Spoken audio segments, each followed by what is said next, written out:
Well, hello, good evening out there. I'm back with another video.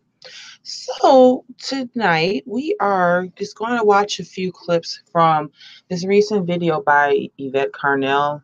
Can Black Patriarchy Exist Without Black Power? So, this case, I just had recently heard of her after that whole, what's the name? Not Umar, the other guy, Boyce Watkins, the whole Asian, you know, backer supporting his stuff.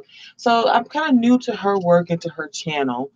And obviously, as you see, the two previous videos, the two previous videos I just did were about the New York Times article that came out last week discussing, black women, poor black boys, etc., and so forth. You should really go back and watch those two videos. I think that they're really great. Maybe I'll link those below in this description too. But so this is she does a live call-in show, and so she basically discusses the article, and it breaks off into a bunch of other kind of subtopics, all of which I discuss here. And I thought this would be a good video in light of the New York Times article really kicking up a lot of discussion. So there's, let's see, three, four, five, like seven clips I want to play. Again, the links below. You can go watch things in full. I try to stop and grab and start clips where I'm not really breaking off too much, and you get everything.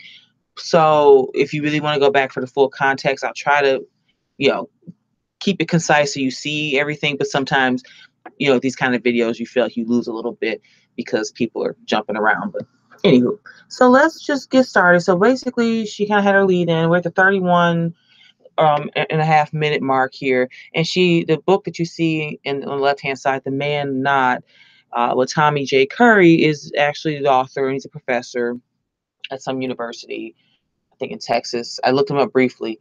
And so she starts with him, and then this is a call-in show, and a few callers call in, and there's a few points I want to pull from them. So let's just jump in right here. So they're discussing, and it's funny. So I picked this one as the first one just sequentially to look at. So I'm going to play it. Then if I need to replay it, we can walk back from there. So I'm just kind of jumping into the middle of a statement of his. So just bear that in mind. Again, if you want the full context of these things, links below. You can also go listen as well. That's not really the case when you're looking at rape and sexual assault. Again, I've said this before. You're looking at previous trauma. You're looking at people who have been socialized. You're looking at some of the poorest and most violent neighborhoods that Black people live in this country. So it's not as if you can just pick and say the Black men are assaulting women because of patriarchy and exclude poverty, violence, homicide, and previous trauma. The second issue is that there's a real problem with how a lot of these people on social media misuse. Okay, I forgot that he's a little bit crackly, which is unfortunate. But again, if you want to take a gander on your own, grab some earbuds, and go re-listen, by all means do so. So I just have to start there and look at that one, because funnily enough, this is the poverty excuse. So you're basically telling people that Black men rape because they're poor, because they live in disenfranchised neighborhoods. Really? So we need to look at that, like, and then because this also ties into the other often repeated excuse. Well, they rape and kill because the white supremacist system told them to do it. That's really a reaction, is to like rape and hurt and harm your own women and children. And so this isn't more also indicative of the fact that not all this is coming from the corner guys. These are like the academics and the so-called Black male thinkers, and this is forever these excuses. And I would point, especially people who maybe come from the more race realist, very white sector sphere, that is funny. Like, you go to a site like newnation.org, and they just have stats and stats and stats of, well, it's like they pull a lot of clips of like Black on white crime from across the country. And the funny thing is, like, this is the excuse that they'll give in a courtroom. He grew up without his dad, he was in jail, mom was a crackhead or whatever. This is an excuse for them to commit this violence with impunity. It's really pathetic. It's such a weak-willed argument, and it's not even, I mean, I'm so used to hearing it now that it doesn't faze me. It's just even more so, it just gets so exhausting, and just like, really, this is really the argument you're going to make. And it's so the really petty criminal Pookie Ray Ray types are out doing this, but then they have their black male, thinker, scholar, think piece writers for the Atlantic and stuff like that to run this interference.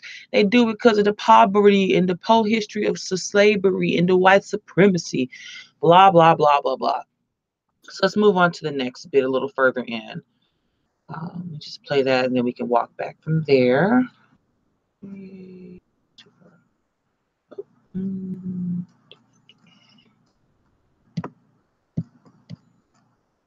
Alcoholism and drugs in our community. So why are these people, why are these women on Facebook attacking you on your page? Not at least if they want to go that direction, not proposing. Pause. I think I'm 1 minute too far. I was talking to somebody about this earlier about Tommy Curry, and I could say I could even understand this better if this was during an era of segregation, right? Like, where the police didn't come into your neighborhoods. So we would have been in an era where physicality really mattered, right? If you could hit somebody, but that's never been really a part of our culture in terms of just like, the way we see it in terms of like some third world cultures, I won't bring up, but it's never really been a part of that. And as long as you are blaming black men, I don't think that you can blame the situation that creates the construct where everybody is fighting, where you got poor people in the house fighting, and you got the stress that's created by being on the bottom, right? So that is another kind of stress, right? And if they read the word, let's assume that black men are the majority of unidirectional perpetrators. Okay. The work from black social workers, the work from black clinicians is suggesting that these things could be remedied by jobs and by lowering the incarceration rate and decreasing alcoholism and drugs in our community. So why are these women on Facebook attacking you on your page? Not at least if they want to go that direction, not proposing structural ways to get black men out of the cycle of violence and poverty that they find themselves in.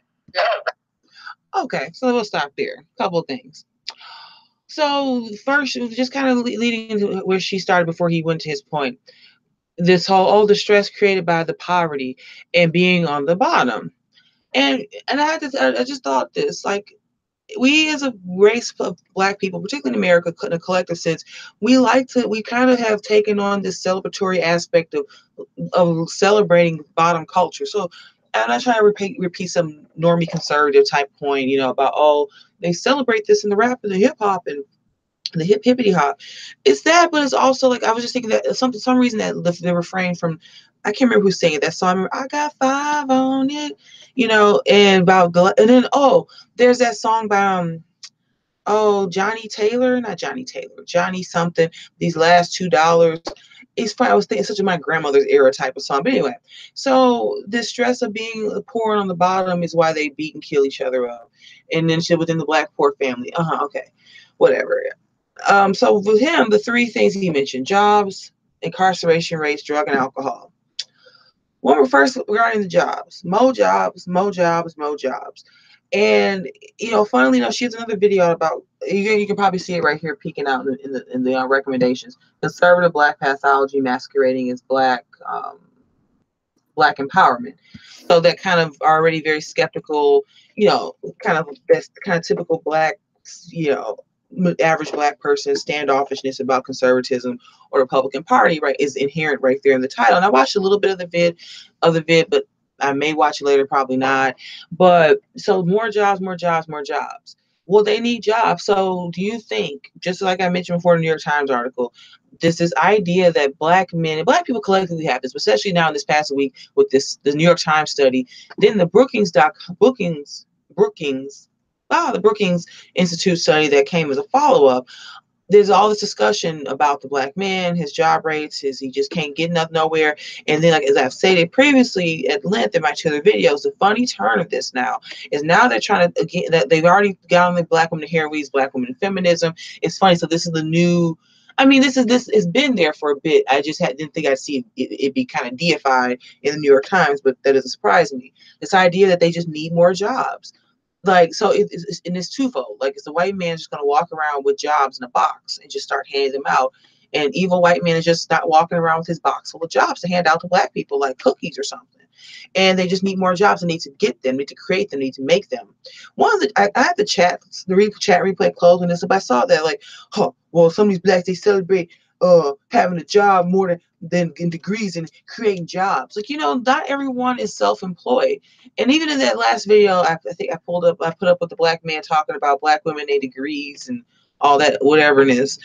It's so funny, like how because he had this idea of like, well, I thought the point of going to school was to work for yourself. I mean, so somebody goes to medical school for nearly a decade and they work in medicine, you have your own private practice. I don't know. I mean, it's such a ludicrous, it's such a weird, again, black people and their weird mental processes, and they don't really understand how to process things. Like, it's not the goal of everyone to be self-employed. There's some professions, some disciplines and industries where, yes, you can do that, but nobody just goes to school to be self-employed. It's just it's such a weird argument, and it makes no sense. So I'm not going to waste my time there. But again, there's more jobs. These black men just have more jobs. And even when you talk to whites, even some black people will be honest and tell you that sometimes hiring other black people can be problematic for a lot of reasons.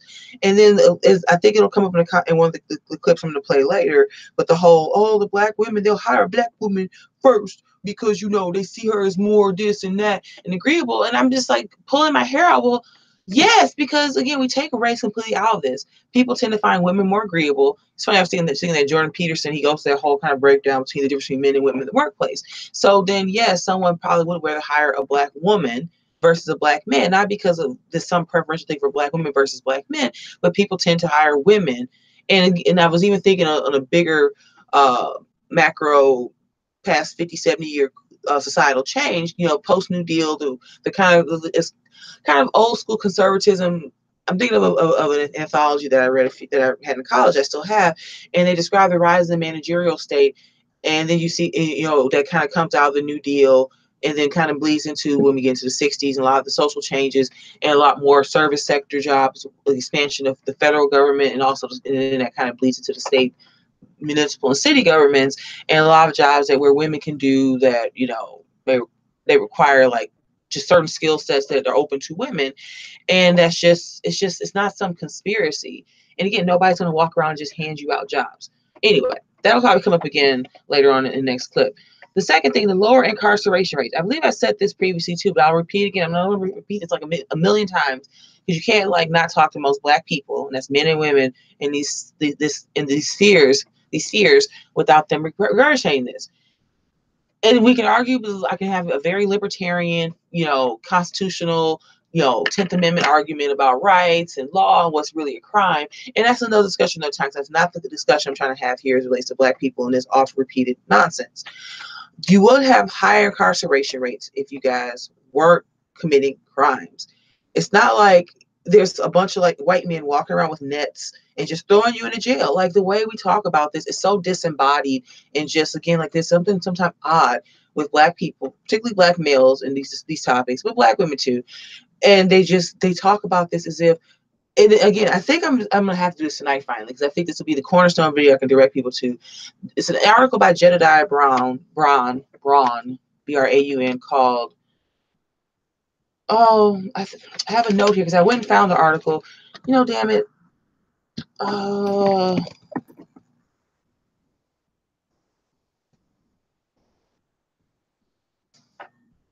Let's see if this works. It's usually if you spell it incorrectly. Brown. Okay, I know I saved it.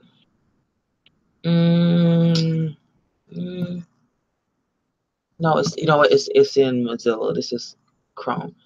Brown. African thought. Oh, here we go. It appeared originally on American Renaissance, I believe. So I saw this. This has been reposted for a while. Okay, morality and abstract thinking: how Africans may differ from Westerners, from Amarin.com. So this has been written there and put up. So Jedediah. Okay, all right. Well, this is another video from the time. It's not even a long piece, but I'll just leave this here. You can see the link above, and I might drop this in the video. I probably won't drop it in this one. but I'll do this later. But this is kind of like at the heart of what I'm getting at. I think it's probably way past time for me to do this with you folks, because this is at the heart of what is wrong with a lot of Black people and Black culture, sub-Saharan people of sub-Saharan African descent in the continent, across the diaspora. There's the way we think, and yeah, morality and abstract thinking is very different from a lot of the Western prescriptions, and why we struggle here more often than not is because of this mismatch that there's nothing to do with incarceration rates, nothing to do with the slavery.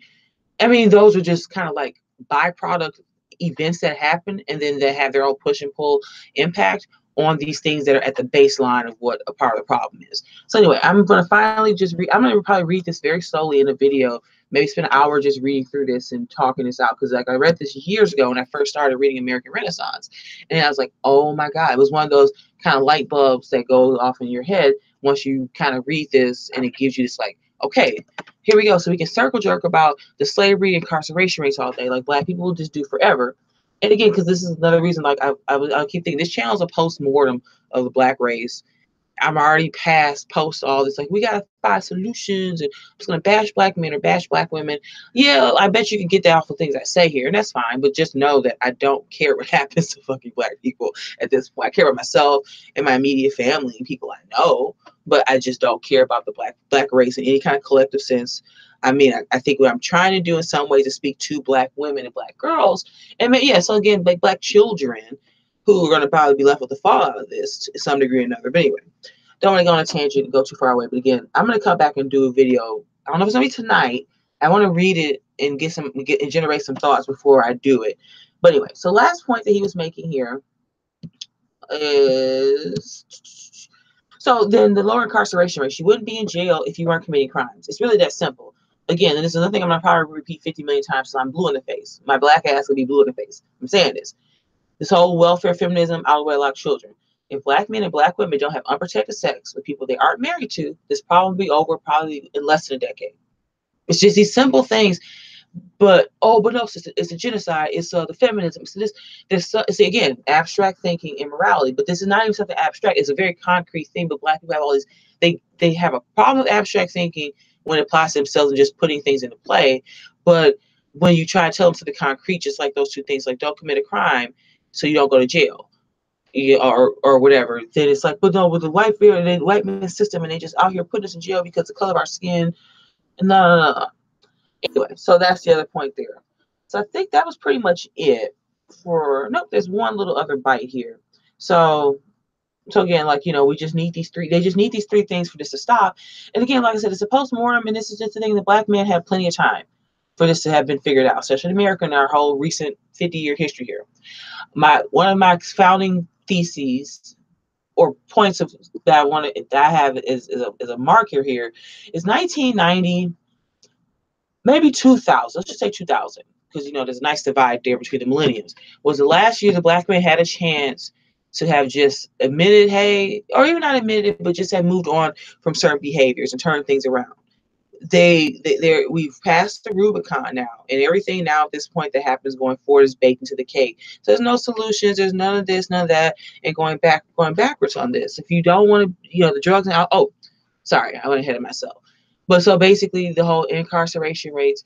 Someone's going to mention this because they're going to mention Bill Clinton in the 90s in one of the clips I pulled. So I'll just stop there on that point and leave that there, and then move on to the drugs and alcohol. Again, so then you get into the white man CIA put the crack in there, and so he made you guys shoot up, and he made you start selling to your own people. And I hate when people say this, but it's a weird little like example that kind of isn't foolproof. But the Italian mobsters, they like, even just in a fictional example, think of The Sopranos. And I know I don't really want to use this too heavily, but they did their crime and did their stuff, and then going back to Capone, no women and children. They don't want to they did their crime, they shot each other, but it was for men. They weren't turning their own neighborhoods. They literally didn't shit where they eat. They took care of that business elsewhere. The women and children lived in nice homes in the burbs with the kind of ill-gotten gains of criminal life. You guys still today are whining about not having no jobs, and how nobody will hire you, and there's a whole host of reasons why they're so obvious. And they were supposed to expect to pat the two of you on the head that get this. So the drugs and alcohol, you need less of you off that. You need to stop doing them. Don't. I mean, it's funny how you have even to a part that can be detrimental. Most every other race of people drinks, and some have a few. They get a little tipsy on the weekend, but it's not a permanent lifestyle for them. Like you have a good fair amount of whites who can. The heroin thing is obviously a whole other beast unto itself, that opioid crisis. But as far as, getting stoned, having some beer, or going out and having a bunch of beers on Saturday, Sunday, at TGI Fridays, or, at your local suburban kind of cool, hip 30-something bar, I see white people drink and have alcohol predominantly like, especially in my class level. Well, not my class level, the people I tend to live and work around, upper middle class white people, and they don't need anybody to tell them not to do these things. So if you have less drugs and alcohol, well, you can have that by like not drinking so much and not smoking crack. Is this really something we're gonna like? And you're a scholar here, anyway. So let's move on to 4240. Start just a little pitch before.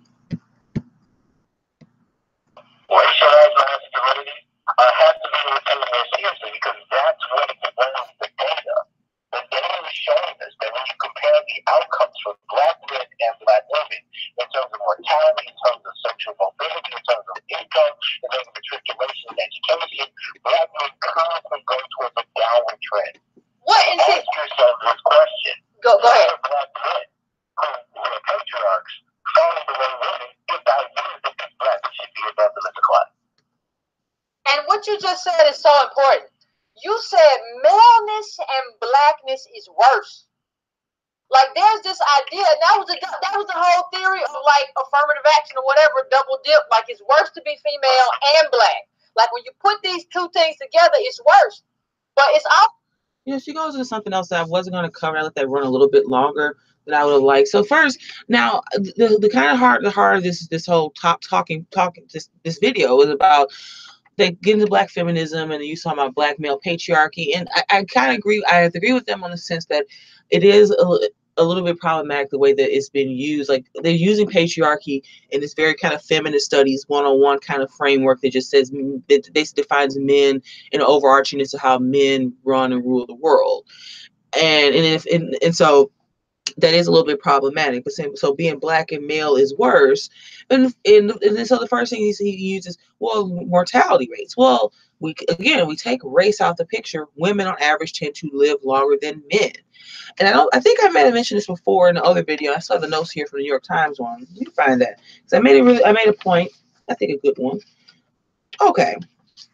Yeah, I did, because in that New York Times. So let me just pull, because this kind of actually ties right into what they're saying now.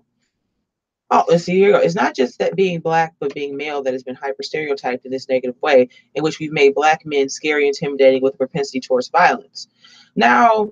Oh, and then before that, as early as preschool, they are more likely to be disciplined in school. They are pulled over or detained and searched by police officers more often.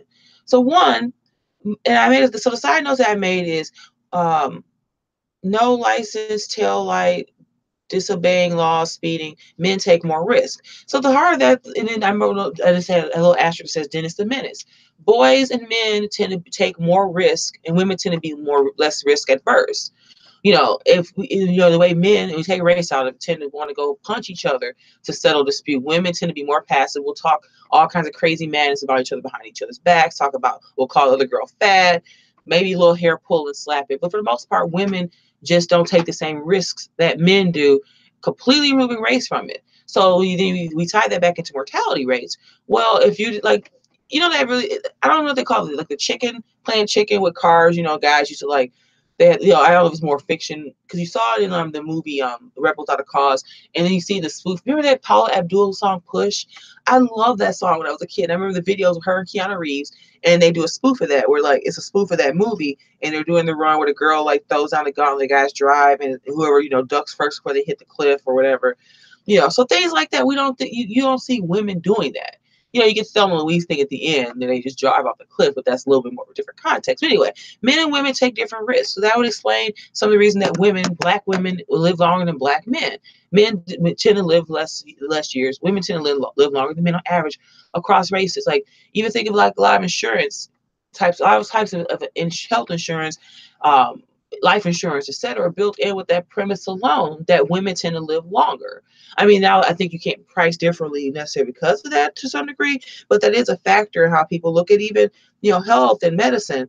So, you try to boil something down again in just that one example that has bearing across when you take race out of the picture. So let's leave that there. I don't want to dwell too long on that. So that's kind of him. Now she has an assortment of callers. She kind of briefly, introduces them, and then we just kind of move on. So I think I have like maybe two from one guy, one from another, and the last one I think is a black woman actually. So let's move through these two very quickly. These 2 points are basically some of the same pattern we always hear, but there's a couple other little interesting tidbits that I want to play. So back in with another black male caller's comments. Internalize the bondage that they're in. Well, I'll give you one way from an actual narrative during slavery. They would bring a black man and they would sit him in the chair and they would put a harness around his neck so he couldn't look any place but forward. And they would sit that chair in front of the bed. And they would bring his wife and they would bring his daughters and they would brutally rape them in front of them. Now, this would have two deleterious consequences. One, it would break the black male because what black man is going to feel like a man if he can't protect his wife and his daughters? Yeah. But there was another consequence. There was a consequence for the woman. What woman is going to respect a man who can't protect her? This same phenomenon is going on in many ways today. Black women are promoted in corporate America and hired in corporate America at a rate of 30 to 1 over black men. They're admitted to universities and colleges at a rate of 25 to 1 over black men. They are getting ahead by leaps and bounds, as the chart showed and the New York Times study showed. And a big reason for this is not. Let's just pause here to make sure I don't miss anything because he just continues to talk, and I think there's something else. Yep, there's something else after that. So first, did you just? Now this is like I already predicted this, and when I shared that tweet, this is the dangerous misread because anytime most black males, they just want. It's so funny watching this happen because especially I see it happen where they're over telling the white man, you did this to us. Now it's a black woman, you did this to us. It's like they're playing this kind of hot potato, this like double dutch back and forth between, trying to find someone to hang all their bullshit on. So first, did you catch that? So for number one, excuse me, this is exactly like the buck breaking thing. I have it in my phone and I don't feel like trying to pull it up now. But you've heard it's like the other version of the Willie Lynch letter, these kind of black conspiracy theory goofiness that has no historical basis, that's based on the same kind of like this secondhand kind of information. Like I'll pull it up one day and just mention, let me see while I'm moving to the point, let me see if I can find that in my phone because I'll just read a clip of it to you. I'll try to drop the link, but I think it's from a Reddit thread. It's from a Reddit thread that someone posted. Just give me one quick moment. If I can find it.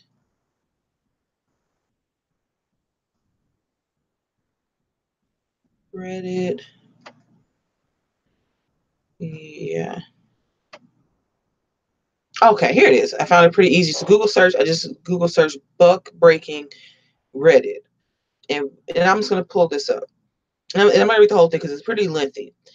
I'm going to, because this is similar. This is almost identical to this little secondhand narrative he's telling. And the thing is, I guess the whole raping, slave sex with white men, slave with white plantation owners, black women, that's a whole thing. I'm not even going to just even at this moment try to unpack that. Let's just leave that aside because it's a whole thing unto itself.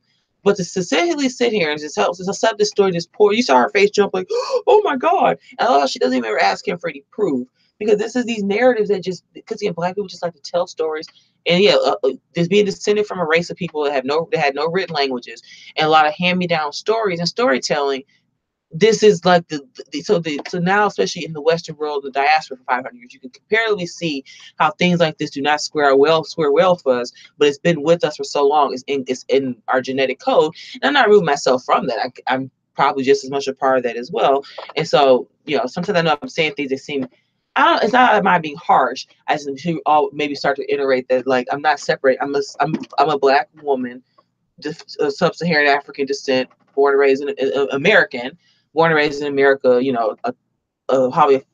Like, what is it? Tara McCarthy says she's like a fourth generation Holocaust survivor. I'm a 18th generation slave trade. I don't know. Anyway, so the buck breaking story. So it's funny because I wonder if they finally. I don't know. Like, I don't. It's almost like I don't understand things that black men really understand that you really. It's weird because, like, the whole story about the black woman raped by the white man, and then we really, rape culture, rape victims, and people getting raped is bad in a way that's been talked about so much the past decade. So it's funny. Like, I wonder if they started telling this little narrative. Well, first the buck breaking one. They started telling this and gaining some sympathy points. Like, oh, we was getting raped too by the white man and bastard. It's like, ugh, like, you really. Men, they see this is again fundamental lack of understanding that black men don't have, that there's things that work for women that don't work for men, and you're constantly trying to compete with us. You say you race mix more, don't the white man want us? Then you say we got all the jobs, the white man won't give you one. It's always this comparison. Most men compete against other men, and particularly the Asian Hispanic men. They're both non-white men, and they decidedly don't look very white or passing in any way, shape, or form, but they manage to function in a world that's mostly been Western civilization that's been created and dominated by the white man. And I don't see them just walking around constantly. Like, even if they are, they're probably keeping it to themselves. They're not sitting with their little laptop in some studio apartment, flapping their gums. But anyway, I'm getting off topic. So the buck breaking thing. It's just like he said. So then that's the other side note to what he's saying. So it's either, oh, well, the black white man he was raping, either this is whatever sympathy points work. So one, he was raping black women and children in front of the black man, and that broke him, like Kathy Griffin, they broke him. Or it's the buck breaking where they were getting raped by white men, overseers and slave owners. It's so funny how, like, and just offhand, during the whole Nate Parker Birth of a Nation thing, what came up, and I can't confirm this, but I saw numerous women point this out, that there wasn't any rape in the Nat Turner thing. Now, maybe some of them raped but there was no black women like his wife, Nat Turner's wife, in the film, in that whole story. I don't even remember if he was married or not. I mean, I have to go back to like third grade and learn about the slavery all over again. But there was never a rape. That, like, this, I think they kind of, it's either an exciting incident in the story, in the film itself, or it's just something that just occurs. But women were like, there was never a rape. Like, why are they so anxious to talk about rape? And I just wrote a quick note here while he was talking. So this white man raping their women and children in front of them. They were doing that in Africa along with cannibalism and everything else. They still do that to this day. So you're telling me being in the New World diaspora, acting as if they came from like these little Leave It to Beaver, little huts in Africa, is got on the Carnival slave ship and walked over. And then this white man started raping women and children from them. Y'all still do that to this day in Africa. You were doing it when they picked y'all up. Really? Anyway, so here's a little thread on Reddit. So I guess this historian posted this because so the question was, yeah, like, okay, I saw, so somebody saying, oh, is this true? Male slaveholders exercising their power to sexual abuse female slaves, well documented. Is there any historical record of this, or is it a modern myth like gladiatorial Mandingo fighting? So the response is, I'm going to address this in multiple parts because there's actually quite a lot to unpack here, much more than it seems on the surface. I'll address your actual question about this buck breaking practice first, though. To get to the heart of the matter from the outset, no, the practice described in the article you linked to did not exist. This is literally the first that I have ever heard of this practice supposedly existing. And when I went digging around to try and see if I could figure out its origin story, I essentially found two versions of the story. The one that you've linked to, which is the milder of the two, and another which is a more overtly homophobic and black nationalist in its rhetoric. Like most of these memes that go around the internet, there are absolutely no grains of truth to the story, but the practice of buck breaking they're describing simply did not exist. I've never seen any evidence for it. I know of no one who studies the dynamics of sexual abuse and slavery who has mentioned it, and the idea of it being a widespread phenomenon is really quite ludicrous when you consider the wider historical context. Sodomy, as such activity would have been considered during the time of slavery, was prescribed in harsh terms both by law and by cultural convention in antebellum America. The idea that festivities involving around male-on-male rape, involving large number of white men in the upper echelons of Southern society, invited apparently to participate widely and freely, were a prominent part of slaveholding is really quite nonsensical. If nothing else, the individuals involved would be exposing themselves to an incredible legal, physical, and social risk, regardless of how prominent their status was in wider society. And it would seem to me utterly remarkable that we are supposed to believe this practice involving so many white men was completely widespread, yet never once acknowledged in the historical record. It is frankly a fanciful and unnecessary assertion. So, so then just like this assertion here that there's this practice, and there's a, because like this is the other way with black people talk. They say one thing, they only really mean it was really just a secondhand story or one or two things they heard, but the way they'll phrase it is that this was just something that was just widespread that everyone was doing. It was just known that the black man was, and it doesn't he had to have something put on his head and make him sit there and watch. Like it's like a very involved childlike fantasy story that like a kid would tell you like about. Like, you know, it's the whole Slender Man pasta wiki or whatever that thing is called, the stories. It's literally like something like a Slender Man story that they're telling. But it fits all the niches of what they want to talk about. That they were a victim, they had been oppressed by the white man. So some white great, it's like Kendall said. So you're supposed to sit here and constantly be worried about what your great grandmother getting raped by some unknown white man in 1862 or 1814 or whatever the hell year it was. We have to constantly go back there. Anyway, so that's the first part of that. And I made a note, watching chair. Remember during the last election and Jeb Bush and the whole guac bowl, and then that whole meme came about the watching chair.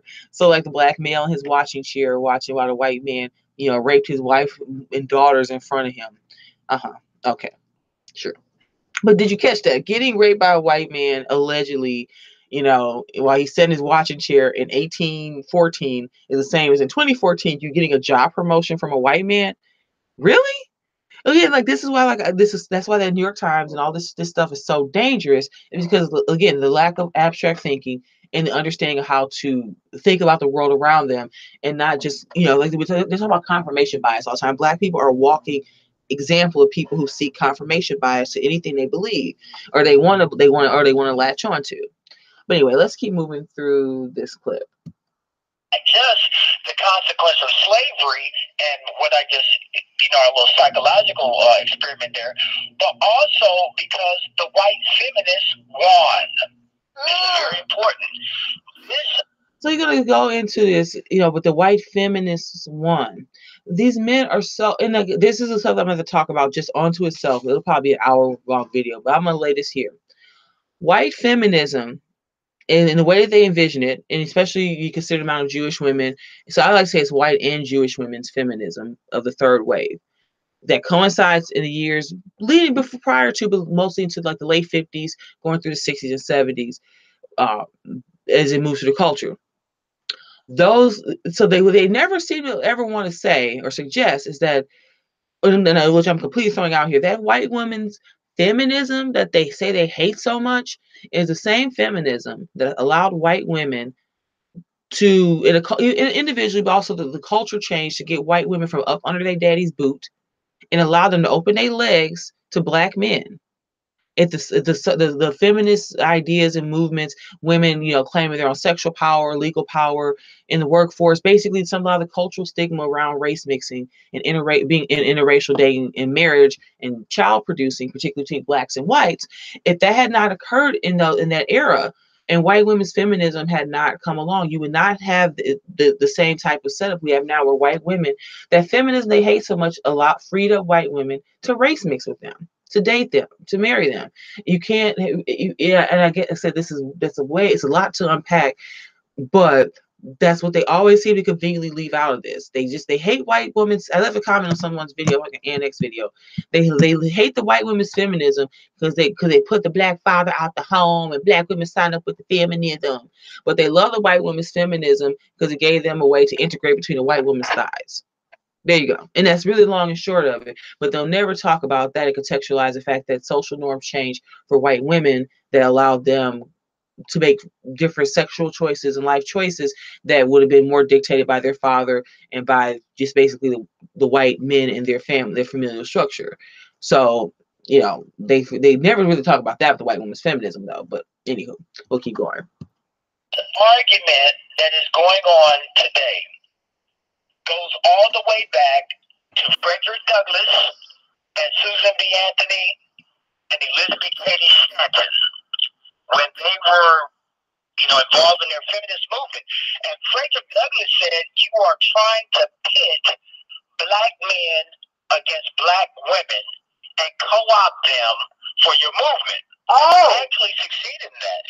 What was lost in this is we need to never forget Susan B. Anthony and Elizabeth Cady Stanton were against the 13th, 14th, and 15th Reconstruction Amendments, and in fact, it was and so he's trying to now just draw this long line, like this black, because of something that happened, like, kind of antebellum, mid, like, antebellum era, mid or early, and during post civil rights, Civil War era, first wave feminism, because this the time frame he's referencing would have been prior to 1920, before women's suffrage, all the way to the 60s into now. We still at the horse with this white feminist, and what he's kind of leaving out there, because actually I'm not gonna go find that now for sure, but over on Aryan Skynet, which is an awesome blog, I think I mentioned before, they're amazing. And there's an article they do reference. They mentioned Elizabeth Cady Stanton saying, there's a quote from her to the effect of that, black women will realize that, if they get the suffrage, or we don't get the suffrage, or black men get the vote, or they get more power, they're going to be in a lot worse a place than they were previously. And I actually mentioned at the time to a white friend of mine who's a little bit more left leaning, kind of, feminist to a certain degree. And, I was like, wow, that's pretty revolutionary. That white women were telling me, yeah, you think, because they knew back then, y'all was whooping and beating everybody. You was raping then. You was doing the same goofiness y'all doing now. And yeah, so they were against you to vote. Because the funny thing is, this is something actually that's a criticism of white nationalism, the alt-right, that I've read from two different white women within the past few years or so, stating that the part of the big problem with the white man was that he let the black, he was so busy trying to bond with other men just because they're men with penises and be over women, but particularly as it relates to this country, that the white man should not have, he should have given the white woman the franchise a hell of a lot sooner, particularly in the South, right after the Civil War and Reconstruction era, and a lot of the things that happened in that setup. And I have very pressed to agree with her, because the white woman is his counterpart, just like I guess the way that me and the black man and black male are each other's racial counterpart. So again, he's going all the way back and just making this through line connection that doesn't necessarily work. Essentially, we're talking about first wave feminism, which has own. Anyway, I feel like I'm dragging a little bit too much there. Let's just keep going. Elizabeth Cady Stanton, who uttered these words, she said, I will be damned if Sambo gets to walk through the pearly gates before us good white women. Now, guess who was right there by her side, right there by the white feminist side in the early 1900s? Ida B. Wells. It's very important to note that before Miss Wells came around to chronicling lynching and all the great stuff she did. Yeah, she had some very bad. Yeah, she had some very bad black. She had some very bad black respectability politics early on too. But go on, I'm sorry. No, Black respectability politics, really? It's so funny of watching just all this folk concern. Anyway, so I stopped there for a moment because what did I stop there for?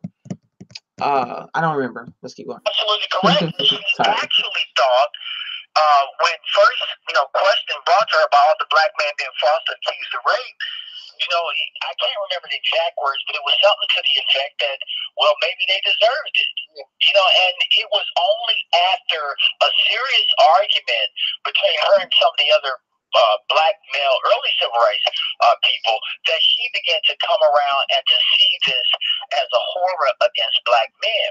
But nevertheless, white women still succeeded in driving the wedge between black men and black women. And that wedge is still today. I mean, think about it. You are actually rewarded. Black women are... Oh, here it comes. Yeah, we've heard it all before. We're going to hear it again. But so before we go there, the interesting thing is, I just had a thought. Well, so we've been selling y'all out since forever. Back in late 1800s, we was working with the white feminists then. We still doing it now. We kicked y'all out the home. Then why don't y'all just leave us alone? Just like go it's just like they literally sit here with points like this and they talk and take themselves so goddamn seriously. And it's like everything, black women, bad, bad, bad. We side the white feminists. We let ourselves get raped by the white man, and right now we getting jobs. The same of us being raped by the white man and destroying and de-emasculating you. Like, well, goddamn. Like, anyway, so he's getting to like the more oft repeated point here. We probably already covered it before, but we'll just keep listening. Rewarded in this society for deserting black men. That is very important to know. When you look at the welfare reform deal under the Clintons. So the first thing I was thought about this earlier, and I was making notes for this. So the funny thing is that they again with black people in stats and numbers. There's no black women aren't being rewarded for putting you out the home. We already know why that's all completely flagrant bullshit. But let's just stick to this one. I'm trying to suggest here is we tend to make up a lot of negative stats as a race of people when you look at incarceration rates, poverty levels, levels of wealth, all those markers.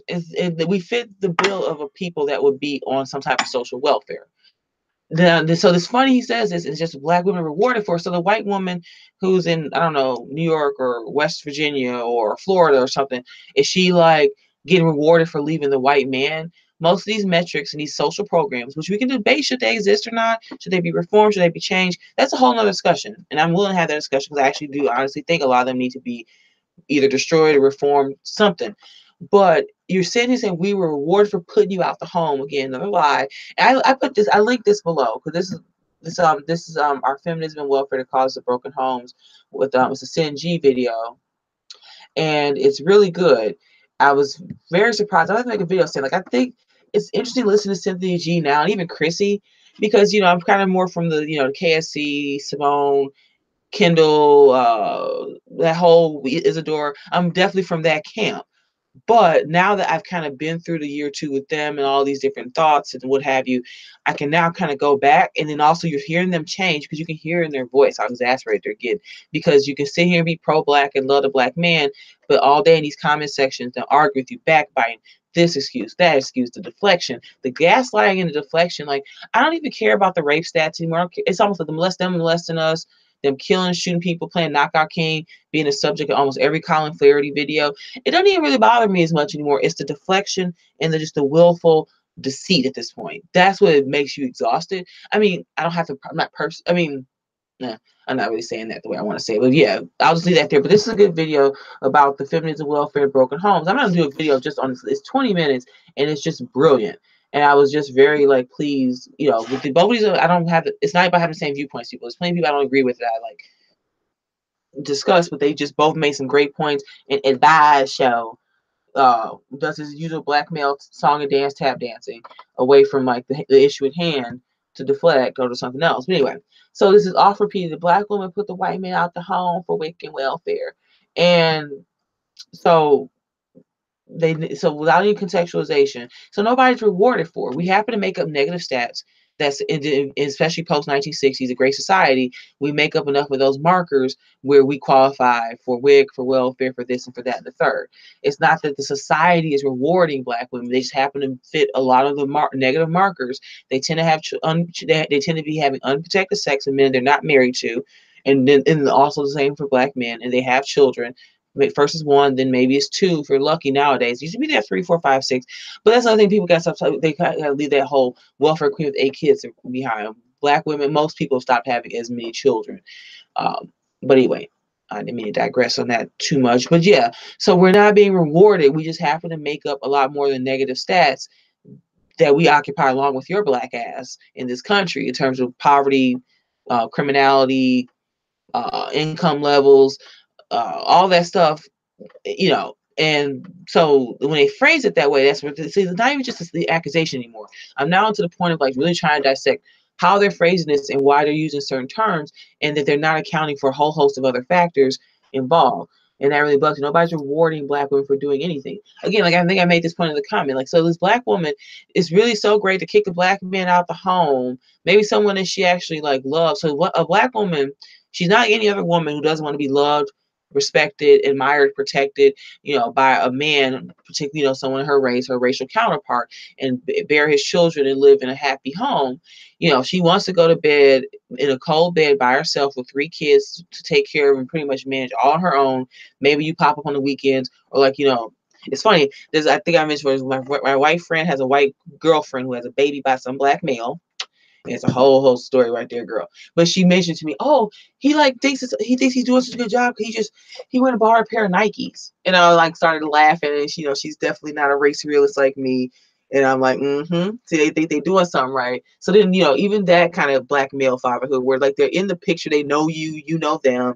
They buy you maybe some sneakers they once a year. They show up on Christmas when you graduate from 8th grade or high school. Maybe they show up and come take a few pictures and go out to dinner with everybody, and that's about it. So there's that kind of lackadaisical black male fatherhood too. But reward for putting you out the home. So we really want to just get $300 a month in food stamps. You can inflation, adjust that for inflation for any decade that we're talking about here post 1960. So that's some government cheese. Really? That's at the heart of this discussion with that whole subject, and why I'm really pushing that to unpack here is because that's what it's almost the most glaringly horrific part of this whole discussion. It's the dehumanizing of each other, and it's getting to sub-Saharan black people. Just genetics, it's human biodiversity, it's IQ at the base of it. I haven't really gotten there yet with you folks. We'll get there. We're kind of still digging, and we're unpacking this knapsack in a sense. But that's the thing. So you think you think that about us, and you outwardly told the world this, and then I see this come back from the alt-right. I see it come back from the white conservatives. I see it come back from the basic bitch white, shit lips. That, we just this unhuman race of women who don't want love. We don't want to be taken care of. And we don't want to have a man who loves, respects us. And because you are just so unfit. Well, you're so unfit for Western civilization. And I would say about 90% of black people fall into that category, and I can even say you can put me on trial, and we can argue maybe I'm not fit for Western civilization. We can have that discussion too. I'm not going to take myself out of that discussion, but you're so unfit as a man in the first world Western society, and you've done so much. You do so much yourself, to your own people, and then even more so to this white man, which is really starting to catch up with you. This is the story you have to spin, that we just so unhuman, so unfeeling. That makes you so unhuman and unfeeling that you can't look at your mother, your sister, your auntie, some black woman. Now, they probably don't feel the way about their own black woman they know, but every other single black woman, we just these unfeeling she-boons who just want to have some wick, a Section 8, $50 a month apartment, free little fucking nigglets running around, and go to bed alone. Really? That's literally how that's when I hear that repeated over and over again by these apes. That's literally, it makes my blood boil, because it's just so pathetic. Anyway, let's keep moving through this clip. It was the Clintons who said, yeah, we'll give you welfare, but you can't have a black man in the house. But where were all okay, black men? Peep that. Oh, wait a second. We're coming out of prison. Okay, and so peep that. So here we go again. They think they can't tell us a sequential story. I'm going to skip the last clip on with the black woman. I'll just give you, all she did was say, oh, Roy Moore and black women helped get him in, but they didn't, they just kept saying black women, but they didn't include black men. Black men voted against him too. And I think this actually fit better with the other video I want to do tonight about, I want to talk about the alt-right and hoteps. And I tried to start this channel like a year ago. I got a little frustrated. I was just taking too much information. I was doing a lot of personal work-life balance challenges, and I never revisited it.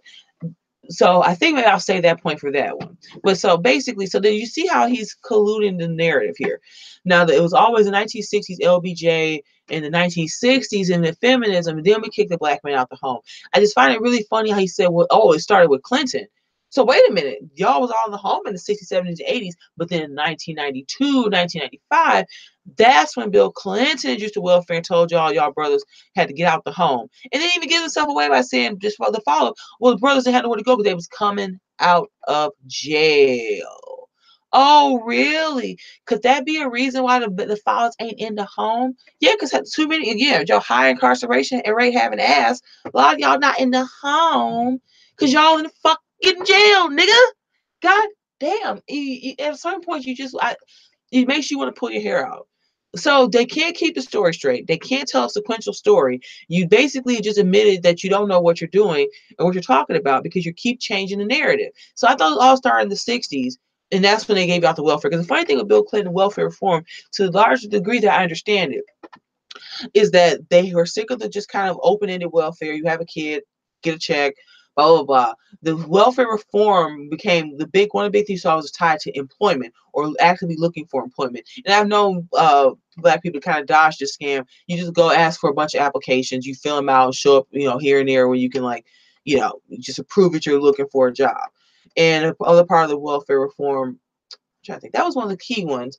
Well, because this is something that I've been meaning. I think I might have brought this up before, but I want someone to help me research this, because the theory that some black women I've talked about is that's coming back is that they weren't complaining about not being in the home and about child support payments until about the past decade. They had no, because they could and I left a link to this. The CBS. I'm gonna do a whole probably live stream of just watching this with people. The 1986 CBS report, The Vanishing Family Crisis in Black America. It's a great, great, great piece of found history and that you could watch. They had no problem. They knew that the white man was picking up the tab. They would have 2 or 3 children with some chick, be over here, they go boom. They go back to Willacoochee, Georgia, Arkansas, back to the South with the grandmamas and stay there. Go back up to Chicago or Baltimore, be with baby mama over there. Go out west, go out east. They never complained about this stuff until about the 90s. So the theory that I've taken up from this is that someone else created, and she was this commenter. She was really cool. I don't see her around anymore. Then she said she was Asian too, like half black, half Asian. Anyway, she said the only reason they started complaining, and you get the Tommies, the Tariqs, and all this like blackmail bullshit now, is because they had to start paying bills. When the white man was picking up the tab and they had a mama, auntie, grandma, sister couch sleep on, a baby mama here, baby mama there, they didn't care. So for about 3 decades, they wasn't in the home because they didn't want to be there. Or if you wasn't the chick at the moment, you were there. The other song, Papa Was a Rolling Stone, they didn't write that about white men. I love comments on black men. He stopped comments when I shut his ass down with that. They didn't write Papa Was a Rolling Stone about the Norwegians or about the Scandinavians. They didn't write that shit about the Irish or the Italians. They wrote it about your black ass. Papa was a Rolling Stone. Wherever he laid his hat was his home. And when he died, all he left us was alone. It's funny because there's alone, ALONE, like, solitary, away by yourself. And then there's alone, LOAN. So, probably running up bills off to how many, these, I'm not going to speculate, but, think about running numbers, running this, running that. How many black people don't have generational wealth because black men and black women will run around throughout their lifetimes with kids and, doing this, doing that, and they die. They don't leave nothing behind but bills. That's a very common refrain that's expressed, especially by like the middle working poor, class of black Americans. Anyway, so it was the 90s though. So Bill Clinton did that, and then y'all was getting out of jail. And so, but then there's another point. Then you wonder where they're getting these thugs from. How many black women who, decide to let one of y'all come lay up? How many even just we take the I love all this is so dependent on these intra relationships, like boyfriend, girlfriend, husband, wife ones blacks. How many black women are letting their thug brother or thug cousin come live at home? Or, their thug nephew of theirs. So you could have a man in the home. You got your 20-year-old cousin or something living there. That's going through much change, but you see that. So now it didn't all start until the 90s. So there was no crack epidemic. There was no 70s, all the violence, all the gangs, the Crips, the Bloods, the GDs, the vice lords that these black men were starting. None of that happened. It was 1990 now, though, that the welfare is reformed, and Bill Clinton told y'all can have a black man in the home. Okay. Let's keep going. Successfully over 100 years, you destroyed the black family. You destroyed it. And so now a lot of our sisters are looking at us like buying into the same narrative. And as Dr. Tommy Curry said, they actually believe, I know what white folks got to say about us. It'd be nice if black women have to say something different. And so now the only way you can get to a point of solving it. Again, and then the harder what I was trying to get to with that New York Times piece, you see now we the white man now. I'm going to get a shirt. I'm the white man now. So we doing the same thing the evil white man do. Now the black women appealing to evil white men doing all this stuff to us. We wish the system would say something different. Now think about when I do the Sinji video over here, because they both talk about having fathers or father and stepfather who are on crack cocaine, and the other woman she has on talks about being raped and being molested by black men and some pretty vicious experiences like that. So you want to sit here and tickle your balls and not talk about you like the way those evil white people do. And these are the experiences some of us as black women are carrying from dealing with you motherfuckers. And you got some nerve. And then, oh, well, they talk about us like bad, but the white folks do. Because you are raping us, because you are killing us, because you ain't, out here telling everybody we a nappy headed BT 1000 hair hatted hooligan. You ain't sitting here, even real life experiences I know black women shared. I did not understand this. You're telling other people in your day to day life how some black woman did this to you or said something to you and spreading all kinds of venom about us. And we're getting this back from the greater world. Like I can maybe just personally one day talk about this. So, but you so concerned that we sound like them white folks talking bad about the good black man. Are you serious? It's just the hubris. Like, like that's one of the things they also talk about with Oedipus Rex as a kind of theater kind of critique of that play. I don't even really remember him that much. But the funny thing about hubris, you want to serve hubris, then when the Martians come look back in like a couple million years and they see this black male and all this nonsense, that's the hubris right there. The hubris to look at your mass incarceration rates, no job having asses, and your drug alcohol addicted asses, and this is all you're concerned about, somebody talking bad about you. It's not about black people ever fixing anything racially, because again, the morality abstract thinking is so different for sub-Saharan African than anyone else. But it's somebody talking bad about you. Just like fix it, just work on it. Nobody's asking you to do forever, but just work on it and fix it. And that's at the heart of what's wrong here. But you're just concerned about talking bad about you. Somebody talking bad about you. Somebody saying something bad about you. Oh my God. Anyway, we're almost done here. I promise. This is the last bit here. It all and seeing the rules of it all. And who, like, where is this being collectively? I tell all black women, if you are in a position in society where there's corporate America, where there's an academy, and you look up and you see no other straight black men, that is by design. That is not accidental.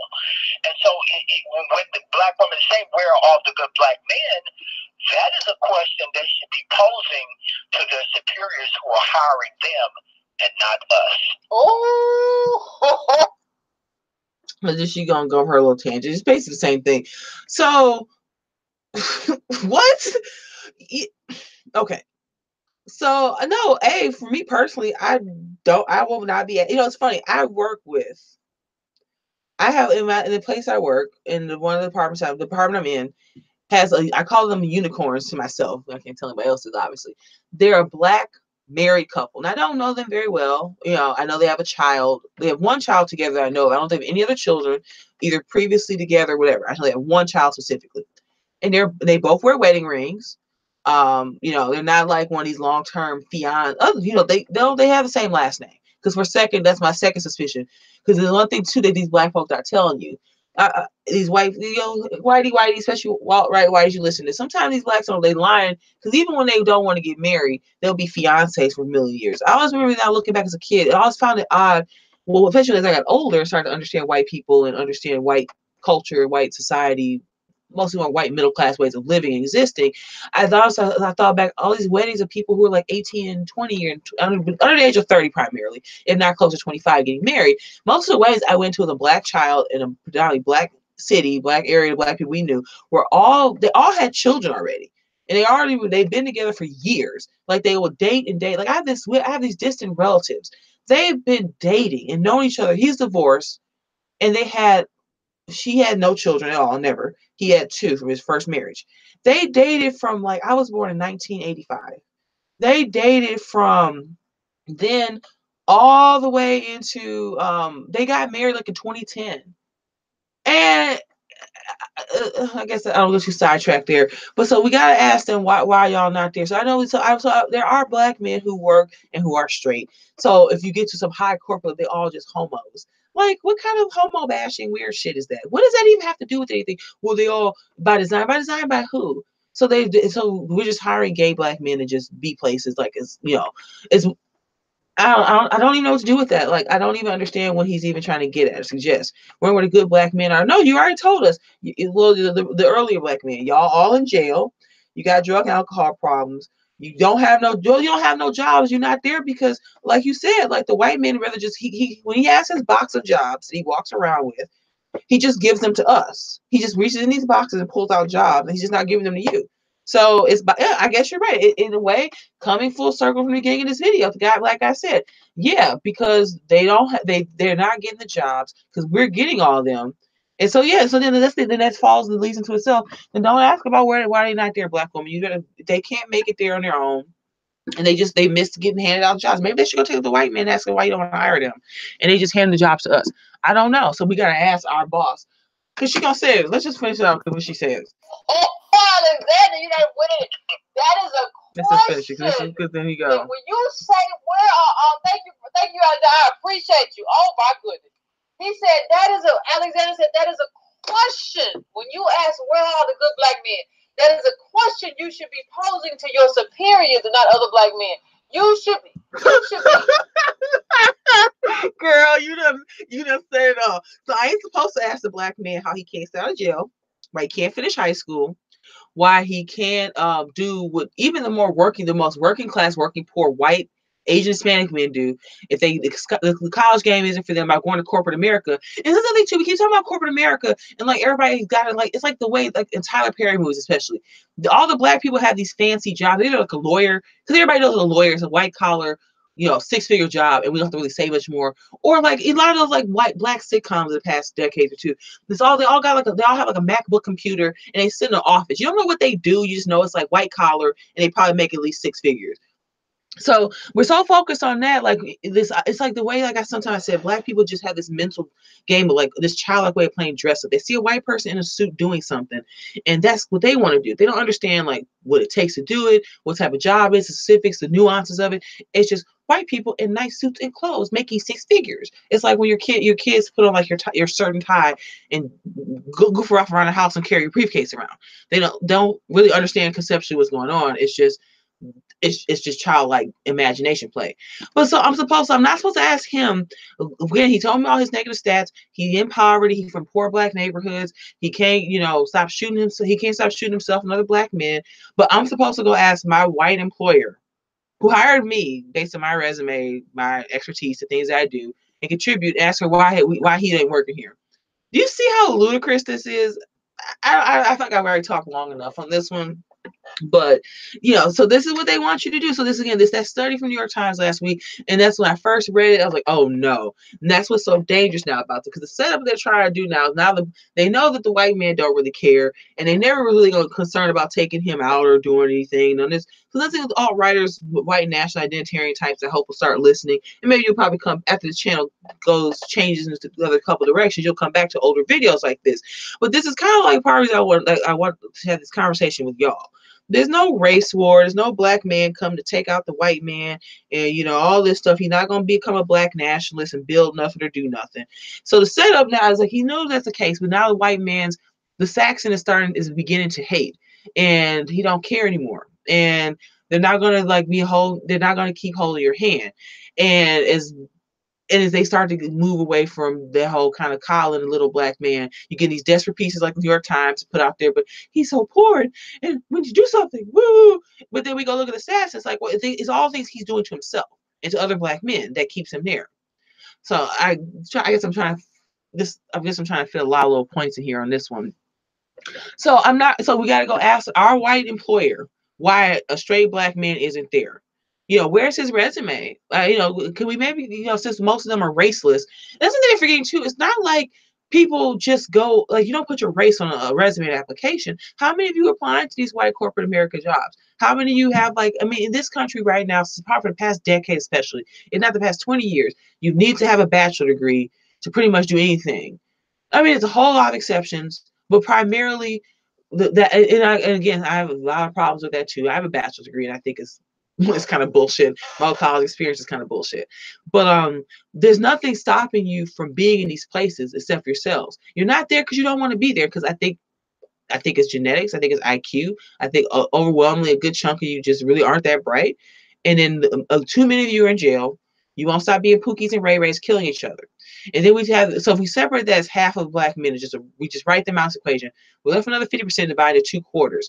There's those of you who are doing well and you're in those places. But what you do when you get there, and whether you're gay, whether you race mix with white women, and then get online and start bashing black women, that's a whole nother story. But there's 25% of you that are just doing just fine. You're in corporate America, you're doing this, you're doing that. There's some other things that are problems with you, but we can talk about that later. But then there's a quarter of black men who just aren't trying, who just aren't there because they don't want to be there, because they don't have the motivation, they don't have the nerve, and they don't have the gumption. And maybe it's because they don't have, like, someone to lean on. I think Kendall mentioned this once. It really struck me. She said the funny thing is about her son, and it's like it's hard, like, to think that him and other black men. She said sometimes some black men. The hard thing is that they don't have other black men to look to. The Hispanic man. Let's talk about the Mexicans. Gardeners working in the kitchen back of houses. Even with that, they have other men that look like them in a certain industry they can turn to, and they can work and cooperatively build, or they know that there's their men that they see doing this thing. Is it desirable maybe for somebody to want to be cleaning out, French fry greasers and fryers, or like, landscaping for some, like, suburbanite out in the middle, like, some ritzy flower country suburb? No, maybe, who knows? But they can look at their other race of men and find them there and bond. The Asian man, he may be like real working poor, depending on which ethnicity, Hmong, Korean, Japanese, Chinese, whatever. He's got a little chicken shack in the inner city where they sell, the greasy chicken fried rice, or they have like a little fried chicken wing shop, or he's, working at Google, or he's at MIT, whatever. He sees himself, and especially with the Asians, with that example, they are represented across the spectrum. And increasingly with Hispanics, Mexicans, those different varieties, you're now seeing the second, third generation where you meet them in their 40s and over, maybe 50s now, where their parents may have been born in Mexico. Maybe they still live there, but their second, third generation children are kind of just slowly trotting along, and not just up to the top corporate America, like some like fancy white person, some glass office, but they're, at every level of the game. So Hispanic making an turn to see, he can see one of his own, clipping gardens, working at some, like, kitchen restaurant. He can even now see himself moving more to the upper middle classes in certain things. They're feeling they're kind of spanning a horizon. But the problem with the black male, particularly black people collectively, is we sit here, we just keep looking up at this white man in the sky in his corner office, and we don't see that we need a spread of people across the spectrum. And that's what we've never really achieved.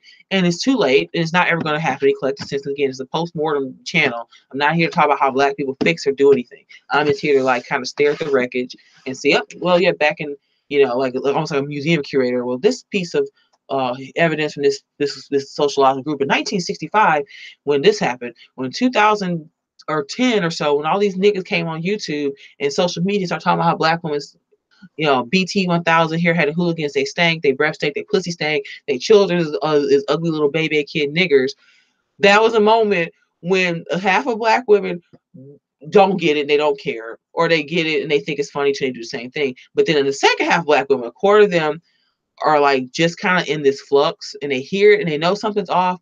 Maybe they stay in the race, maybe they don't, maybe they just go lesbian, they go dyke, whatever. And the other quarter of them are actively hearing this, and we're making different choices. Like, I think that's a little bit, that requires a little more nuance too. But anyway, so we need to go tell our white bosses, ask them why, is he there and not some homo. I guess I'll put that on the list tomorrow when I get to work. I want to ask why. Do you see how unrealistic this is? But it's constantly about us doing something for them. It's the white man who is just giving us jobs he won't do for them. There's never any kind of self-realization or self-actualization amongst them. And that's probably, the reason they're not in these places and they're not getting these things they think they deserve, they want, these calls, and these three black men we've listened to. This is specifically why they don't have nothing. And it's why they ain't where they're supposed to be, because of the way they think. Everybody's just supposed to the white man just supposed to come over. So the thing is, it's not just these magical handing out jobs. The white men should be just magically handing them jobs. Not that's how employment works anyway. We talk about affirmative action and those kind of things in terms of jobs and government contracts going to minorities. I know that exists, but that's a whole separate discussion from this. And then what I'm trying to do here, but especially those of you who are like, anti-affirmative action, and you're kind of coming from that perspective as far as race goes and black employment. I get you. I'm there with you on that, but that's just not the subject I'm trying to discuss here. So anyway, I think that's all she pretty much just does. Questioning the people who hire you, so they can double dip, whatever, and have a woman, a non-threatening black woman, black and woman, as opposed to having a black man. You should be asking them, you should be asking them, where are the black men? Because if you want to marry a good black man in the society that we live in, the people that hire you have to hire them. Because that's how employment works. I mean, we just walk in together, me and my chocolate Negro, and we just walk in together with a joint resume. You got to hire both of us together. And so the IBM, the good black man. So you want to marry a good black man. Yeah, but that's the answer. So first we told remember they were telling white folks in the cities we gotta like get midnight basketball and get the niggas playing basketball at midnight or 10 o'clock or whatever, keep them off the street from shooting each other. That was gonna fix it. This is the new midnight basketball for niggas now. Now I gotta go tomorrow and tell my boss, and we go grab some nigga off the street, and some good nigga off the street, and we walk in like, you gotta hire both of us now because I gotta marry him, and it's literally the new midnight basketball. So now the thing is, it's so funny. All these prescriptions that were given to whites on how to fix racism, fix this, fix the poverty gap for black people, and blah blah blah.